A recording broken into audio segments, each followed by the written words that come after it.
স্যাটুরিয়ার medical technologist ও ফার্মাসিস্টদের অর্ধদিবস কর্মবিরতি পালন। মানিকগঞ্জ জেলা প্রতিনিধি বীর মুক্তিযোদ্ধা মোহাম্মদ আজহার হোসেন, মানিকগঞ্জ। মেডিকেল টেকনোলজিস্ট ও ফার্মাসিস্টদের ১০তম গ্রেড বাস্তবায়নের দাবিতে সারা দেশে কর্মসূচির অংশ হিসেবে মানিকগঞ্জের সাটুরিয়া উপজেলা স্বাস্থ্য কমপ্লেক্স ও অর্ধদিবস কর্মবিরতি পালন করা হয়।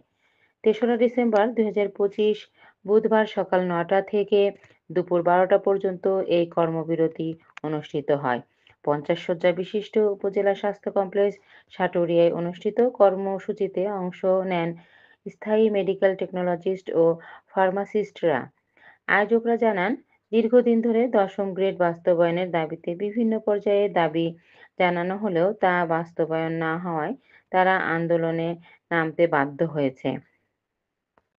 কর্মসূচিতে উপস্থিত ছিলেন মেডিকেল টেকনোলজিস্ট ও ফার্মাসিস্ট পরিষদের মানিকগঞ্জ জেলা শাখার সেক্রেটারি সুজন মিয়া, ফার্মাসিস্ট সাটুরিয়া উপজেলা স্বাস্থ্য কমপ্লেক্স।